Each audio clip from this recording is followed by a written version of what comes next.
En este momento continuamos con las recomendaciones y la presentación de esta guía. Bueno, ahora vamos a reiniciar con métodos con progestágeno solo.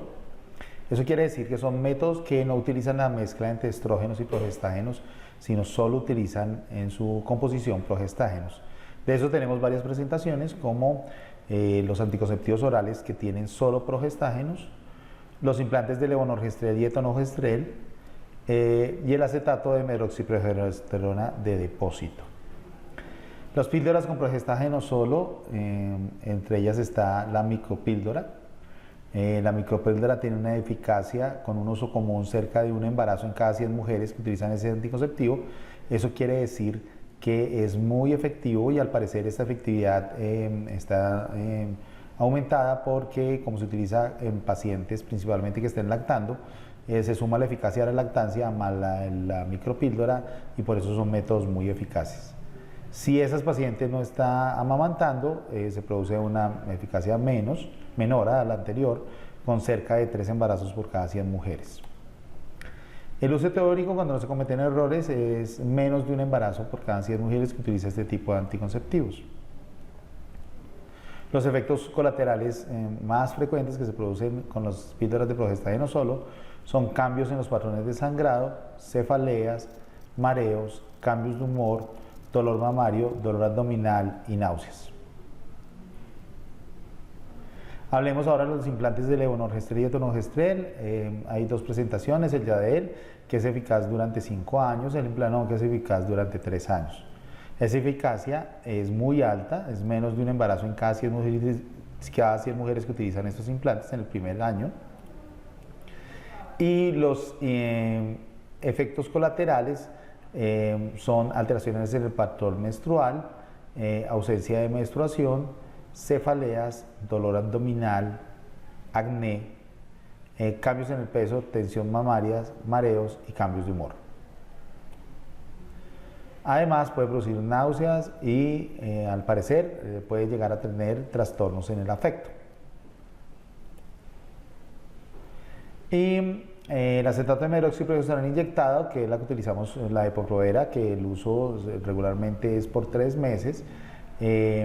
Su eficacia es menos de 3 embarazos en cada 100 mujeres que utilizan inyectable con progestágeno solo durante el primer año. Esto significa que 97 de cada 100 mujeres no quedan embarazadas. Y los efectos colaterales son sangrado irregular, ausencia de menstruación, aumento de peso, cefaleas, mareos, distensión y molestia abdominal, cambios de humor, disminución del impulso sexual y pérdida de la densidad ósea. ¿En qué pacientes no deberíamos utilizar estos criterios, tipo de medicamentos? O sea, ¿cuáles tienen criterios 3 y 4 de elegibilidad?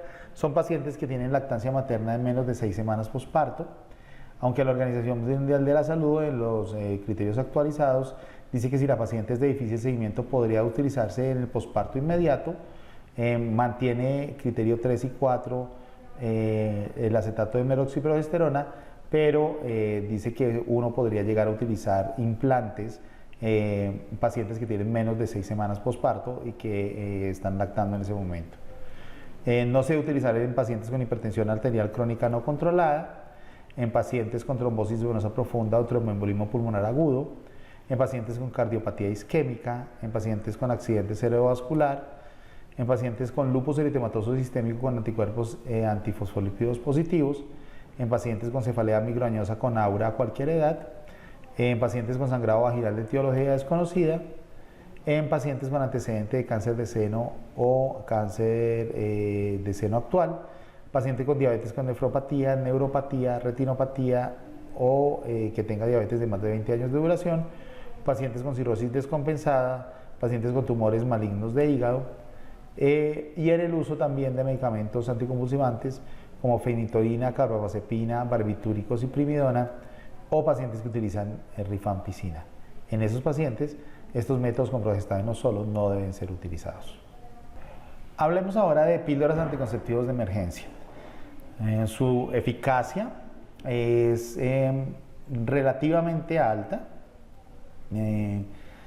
Si uno tiene relaciones sexuales durante la segunda o tercera semana del ciclo menstrual, 8 de cada 100 mujeres queda embarazada si no utiliza ningún método de planificar. Si se utiliza píldoras anticonceptivas de emergencia con progestágeno solo una queda en embarazo, y si se utilizan píldoras anticonceptivas de emergencia con estrógenos y progestágenos, solo 2 quedan en embarazo. Estas píldoras no tienen criterios de elegibilidad 3 o 4, eso quiere decir que si uno necesita en cualquier tipo de pacientes utilizar un método anticonceptivo de emergencia, se puede utilizar, porque no tienen contraindicaciones de ningún tipo. ¿Qué efectos colaterales se pueden presentar al seguir estas píldoras anticonceptivos? Se pueden producir náusea, dolor abdominal, fatiga, cefalea, dolor mamario, mareos o vómito. Hablemos de los dispositivos intrauterinos. La T de cobre, su eficacia es menos de un embarazo por cada 100 mujeres que utilizan el DIU en el correr del primer año. Su uso máximo debe ser por 10 años, aunque el fabricante dice que es por 12, pero el máximo debería utilizarse por 10 años. Los efectos colaterales son menstruaciones prolongadas y abundantes, sangrado irregular y dismenorrea.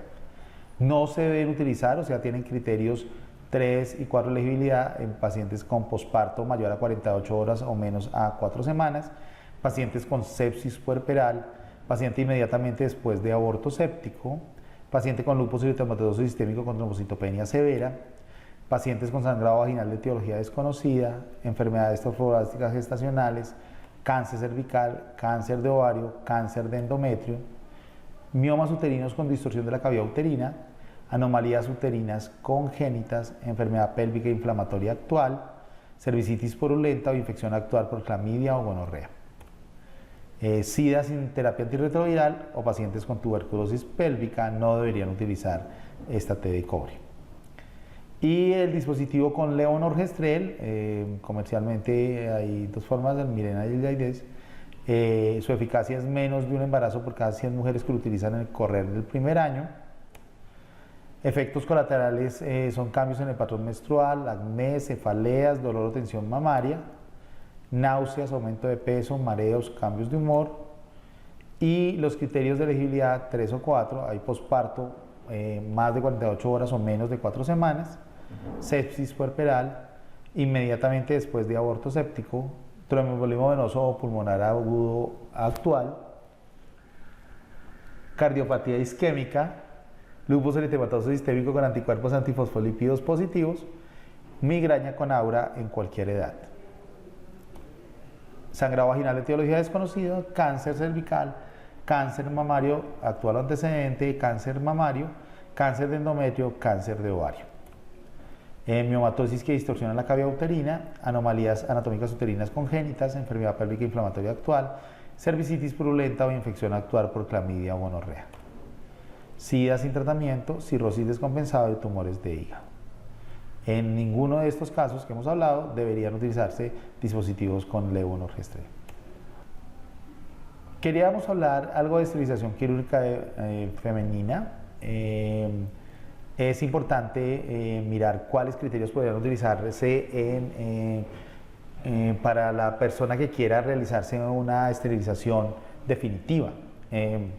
Pomeroy es una de las maneras de realizar esterilización quirúrgica definitiva, lo hemos llamado genéricamente Pomeroy, pero hay otras técnicas de realización de esa esterilización quirúrgica. Cuando evaluamos a una paciente para realizar una esterilización quirúrgica, debemos mirar varios criterios y se califican en los siguientes ítems. Las pacientes que podemos aceptar que se realicen su esterilización quirúrgica, las pacientes que debemos tener cuidado para que se realice su esterilización quirúrgica, las pacientes que se debería retrasar la decisión de realizar esta esterilización quirúrgica, y hay pacientes que deben tener un cuidado especial para realizar esta esterilización. En las de aceptar, cuando uno califica a una paciente que puede realizarse la esterilización, es porque no hay razones médicas para negar esa esterilización. Las pacientes que deben tener cuidado son las que requieren una preparación y precauciones adicionales para la esterilización. Las pacientes que deberían retrasar la decisión de realizarse la esterilización es hasta que la condición sea evaluada y o corregida, y las pacientes especiales son las que deben realizarse en hospitales de tercer nivel esa intervención. Se debe tener cuidado con pacientes en edad joven. Hasta un 20% de las pacientes en edad joven se arrepiente. Joven son pacientes que tienen menos de 30 años. Esas pacientes hay que hacerles caer en cuenta siempre en los criterios que en la asesoría de planificación, en que definitivamente la cirugía es una cirugía permanente y que el porcentaje de éxito al realizar una recanalización tubárica no es alto. Pacientes que tengan obesidad debemos tener cuidado en realizar la esterilización quirúrgica. Pacientes que tienen hipertensión arterial controlada también debemos tener cuidado, así como paciente con historia de cardiopatía isquémica, paciente con accidente cerebrovascular, pacientes con valvulopatía cardíaca o pacientes con epilepsia también se debe tener cuidado. Pacientes con depresión, pacientes con cáncer de mama actual, pacientes con miomatosis uterina y con pacientes con historia de enfermedad pélvica inflamatoria debemos tener especial cuidado para realizar la esterilización. También pacientes con diabetes controlada, hipotiroidismo, cirrosis, anemia ferropénica con hemoglobina mayor de 7 también se debe tener cuidado, y pacientes con nefropatía, deficiencias nutricionales severas o antecedentes de cirugía abdominal o pélvico. ¿En quién deberíamos retrasar la decisión de realizar una esterilización quirúrgica? En pacientes que tengan un posparto de 7 a 42 días hasta que complete por lo menos sus 42 días, pacientes que hayan tenido preeclampsia severa, pacientes que hayan tenido ruptura prematura de membranas prolongada, pacientes que estén en sepsis puerperal, pacientes que tengan hayan tenido una hemorragia posparto, una sepsis, una fiebre posaborto, una hematometra, un tromboembolismo agudo, una cardiopatía isquémica actual, un sangrado vaginal de etiología desconocida, un cáncer de endometrio, un cáncer de ovario, una enfermedad pélvica inflamatoria actual o una anemia ferropénica con hemoglobina menor de 7. En todas estas pacientes deberíamos retrasar la realización de la esterilización quirúrgica. Y deberíamos tener un cuidado especial en pacientes con posparto con ruptura de útero, posaborto con perforación de útero, múltiples factores de riesgo para enfermedad cardiovascular, una valvulopatía cardíaca, lúpus eritematoso sistémico, endometriosis, SIDA, tuberculosis pélvica, trastornos de la coagulación y EPOC. En esos pacientes debemos tener mucho cuidado en realizar esterilizaciones. Quería hacer énfasis en un grupo especial que son los grupos de adolescentes, el cual puede utilizar cualquier método en forma segura a menos de que tengan los criterios de elegibilidad 3 y 4 que revisamos ahorita. Ellas son menos tolerantes a efectos secundarios. Hay que darle métodos de planificar sin emitir juicios ante la paciente, como en cualquier grupo de edad, pero en estas pacientes es especialmente importante no alejarlas de la consulta. No importa la edad de que vaya a iniciar su método de planificar, si la paciente asiste a nosotros por decisión propia para planificación, hay que hacer énfasis de que sí debe planificar y debe salir con un método de planificación formulado desde su consulta. Y no hay que criticarlas porque pues estas pacientes regularmente tienen más índice de no volver a consultas si se sienten criticadas. Como conclusión a este video, es muy importante entonces que cada paciente que asista con nosotros a consulta tenga un método de planificación establecido desde ese mismo momento, no importando su motivo de consulta. Si alguien consulta por dolor de oído y es una mujer en edad fértil, hay que preguntarle qué método de planificación está utilizando, cuál es su deseo de embarazo, asesorarla a una consulta preconcepcional si quiere quedar en embarazo, pero no suspender el método mientras que asiste a esa consulta, o formularle un método si no lo está utilizando, o mostrarle la importancia de que siga continuando con su método. Es importante además tener en cuenta estos criterios de elegibilidad para no cometer acciones inseguras o que nos puedan llevar a un evento adverso. Y además es muy importante estar actualizándonos en todos los métodos de planificación para ver cuáles son sus contraindicaciones y cuáles no lo son.